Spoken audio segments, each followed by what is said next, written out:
This book contains names and stories of First Nations people who have passed on. At times, it also covers issues of a sensitive and traumatic nature. These are voluntarily shared by First Nations AA members active in recovery from alcoholism, using the 12 steps of AA and supporting others to do the same. This is Patrick's story, The Art of Living. Today I have a light, whereas before I found sobriety, I had been merely existing in a very miserable existence it had turned out to be. During the last 9.5 years of my drinking life, I had become involved in a very toxic relationship. I often say these days that 9.5 days in that relationship should have been enough.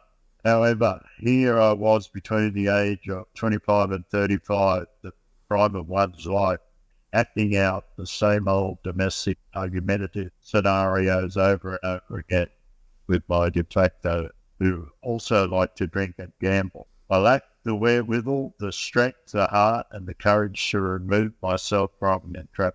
Neither of us had the capacity to sit down in an adult manner to discuss the negative impacts of our life together. We would merely sweep all our issues underneath the carpet and tell each other that we wouldn't let this happen again. Things would subside for a while, inevitably only to resurface later on. As I stated earlier, this went on for 9.5 years. Court cases, police intervention, and a very near miss for me of being sent to jail because of my inappropriate behaviour became common occurrence. I had reached my rock bottom, but I still continued to drink, drowning my blame, blaming everyone else, especially my partner, for how I was getting out. One day, I jumped on a bus and left this relationship behind. I couldn't take it anymore. My emotional and spiritual well-being was severely depleted. Running away was the only way for me to deal with the situation. My way of dealing with things at this time was to not. A couple of years before becoming involved in this relationship, my wife had left me to go and live with another man, and she took my 2 young sons with her. I gave up being and let her do what she wanted to do. I told myself she could take the lot and that I would continue on with my life, find another partner and build a new, happier life. This was the point in time when I crossed the red line with my drinking. In retrospect, I can say that I was attempting to hide my emotional pain and grief resulting from marriage breakup by drowning it out with alcohol. Again, I was running away from that air. I walked down the street in my old hometown one night, pleaded with God, if you really exist, can you please help me? I can't take this anymore. A month later, I joined a former girlfriend of mine in a different town where we managed to party on for about 6 weeks or so before that shit hit the fan. I found myself back in a familiar yet uncomfortable domestic situation once again. My first thoughts were to grab my bag and go. However, my girlfriend knew about AA and declared that she was going to go back and have another crack at sobriety. She had been on a bus when I had running. I told her that I would come along. I was invited to attend my first AA meeting that night. I didn't think that I was an alcoholic or a heavy drinker, and although I went to that meeting with no drinking, these days I often say that I didn't have a better plan as to what I could be doing with myself that night. And I've always believed that only people with issues turn up at alcohol. We don't attempt to dine out. It doesn't matter how I got to AA. What mattered that I heard the walls of these rooms that I had. I didn't have to continue banging my head up against that brick wall repeated while consistently and speaking a different outcome. While I was out there living my life of self-distraction, I managed to retain some hope that one day my life would get better. I had no idea as to how to go about making it better, but I did find my hope in AA. Not instantaneously as I was focused, rather than similarity. Over time, my hope became strong as the fog began to clear in and around my head and thoughts. I could feel my spirit awakening with a new possibility of me presented to me through the fellowship of AA. I kept coming back. My spiritual awakening was in fact my own spirit waking up, coming back to life after being suppressed for years as I was bubbling my way up life with a poor me attitude. AA was now offering a second chance of building a better life for myself, and I was ready to give it a go. I was sick and tired of that way of how it was turning out. As a youth, I had all the potential in the world to develop a suitable life for myself. I was the dux of the boys during primary, and I always attained A-level grades throughout. Our goal ahead of my life when I was 12 would go.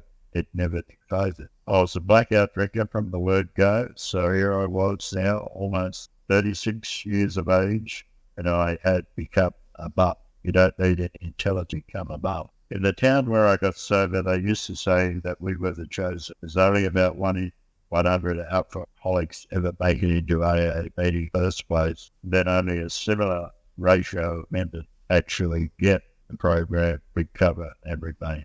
It's been well over 27 and a half years now since I was sitting on the veranda with my old partner and my new girlfriend, and the choice was offered to me to either return down south and return to more of the life that I had been living for the past 9.5 years, or to stay where I was hounded and attend AA meeting to give sobriety a go.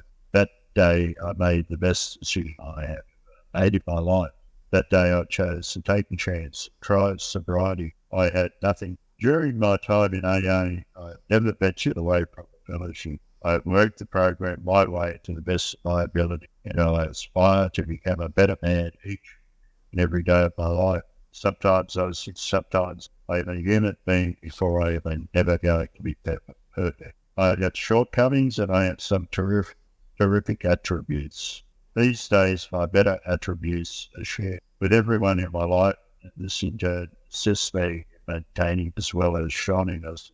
No longer do I sit around and talk about the things I'm going to do or things I want to do. These days I choose to get on with it, take positive action and live life. Some days are night, some days are stone.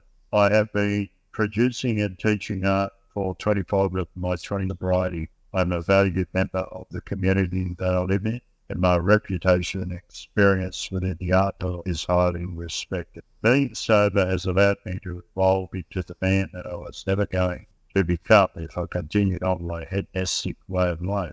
My world is not perfect, however. I know in my own heart I'm doing what I can with what I have to do. This knowledge gives me peace. Early on in my sobriety, reconnected with my two sisters, made some initial amends to them both, seeking forgiveness for not being there for them during my years at what I call the abyss. I wanted them back in my life to share the future with them. My eldest son told me earlier on this year that he didn't want me, his or his wife's anymore. I've seen my now 13-month-old granddaughter only once, and I have come to accept this situation in my life. I still retain the hope that I've always had that life will get better and our relationship will improve. My youngest son and his partner have two little aged now 10 and 6 respectively, and they are regular and important aspects of my life. They remind me of my own to when they were in amongst amazing adventure called life, unless that they are included and evident to my contentedness, giving me strength and courage to meet each day's challenges. My life today is a full one, and alcoholics. Today I am able to the way that things have turned out. I believe there is always that the best. My higher power resides on my AA or down earth. When I first joined AA, I was asked to share. I used to identify and state as grateful to be attending the meeting. However, in hindsight, I say that I knew nothing about gratitude, claiming that I was grateful so that I could finish. I didn't want to be the opposite story. I always to be someone or something wasn't.